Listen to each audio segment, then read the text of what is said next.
இலங்கை இனப்படுகொலை குறித்து ஐநா தாக்கல் செய்துள்ள அறிக்கையை உலக சமுதாயம் எப்படி பார்க்கிறது என்பது குறித்து சுவிட்சர்லாந்து நாடாளுமன்ற தேர்தலில் போட்டியிடவிருக்கும் தர்ஷிகாவிடம் மூத்த ஆசிரியர் விஸ்வநாத் நடத்திய நேர்காணலை தற்போது பார்க்கலாம்.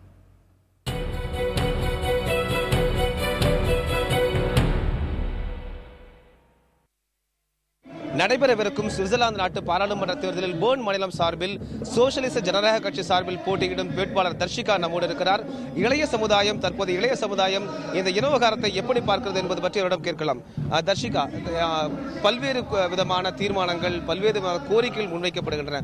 உங்களை போன்ற தற்பொழுது தேர்தலில் போட்டியிடக்கூடிய அளவுக்கு உயர்ந்துள்ள புலம்பெயர் தமிழராக இந்த பிரச்சனையை பொறுத்தவரையிலும் இன்னும் அடுத்தடுத்து என்ன கட்டங்களை நோக்கி செல்லும் என்று எதிர்பார்க்கிறீர்கள்?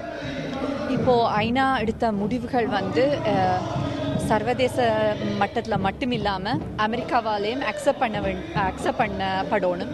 மற்றது எங்களுக்கு நடந்த இந்த இனப்படுகொலை ஒரு ஜஸ்டிஸ் கிடைக்கணும்ன்றது தான் எங்களுடைய எல்லாருடைய வேண்டுகோள். அதில் எந்த வித மாற்று கருத்தும் இல்லை. இப்போ 3 விதமான விஷயங்கள் சொல்லப்படுது. ஒரு உள்நாட்டு விசாரணை ஒன்று சொல்லப்படுது. அதே போல சர்வதேச நீதிபதிகளை உள்ளடக்கிய இலங்கையை விசாரிக்கக்கூடிய ஒரு விசாரணை, அதே போல கலப்பு நீதிமன்றம் என்று 3 விதமான கோரிக்கைகள் வைக்கப்படுகிறது. எது ஒரு நிரந்தரமான தீர்வை தரும் என்று எதிர்பார்க்கிறீர்கள்? இவ என்ன மாதிரி விசாரணை செய்யறதுன்றது முக்கியம் இல்லை. ஆனால் முக்கியமாக ஸ்ரீலங்கன் கவர்மெண்டோ ஸ்ரீலங்கா அதில் தலையிடாமல் இருந்து இவங்க ஐநாவா ஒரு ரிசர்ச் பண்ணணுமென்றது தான் எங்களுடைய வேண்டுகோள்.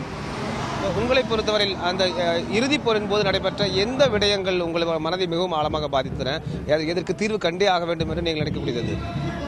நிச்சயமா பெண்களும் சிறுவர்களும் ரொம்பவே பாதிக்கப்பட்டிருக்கணும். இப்ப கூட அது இன்னமும் நடந்துட்டு தான் இருக்குது. இப்ப எங்கட நாட்டில் அதுக்கு ஒரு முடிவு வேணும். மற்றது பெண்களுக்கும் சிறுவர்களுக்கும் ஒரு ஜஸ்டிஸ் கிடைக்க வேண்டும் என்றதுதான் எங்களுடைய. உங்களை போன்ற வெளிநாடுகளில் சுவிட்சர்லாந்து நாடு போன்ற நாடுகளில் ஒரு பாராளுமன்ற தேர்தலில் போட்டியிடும் அளவுக்கு உயர்ந்திருக்கிறீர்கள். இது போன்ற போட்டியிட்டு நீங்கள் ஒரு தேர்ந்தெடுக்கப்பட்டால் உங்களுக்கு இனவகாரத்தை பொறுத்தவரை தீர்வு காண்பதற்கு எந்த விதத்தில் உதவும்?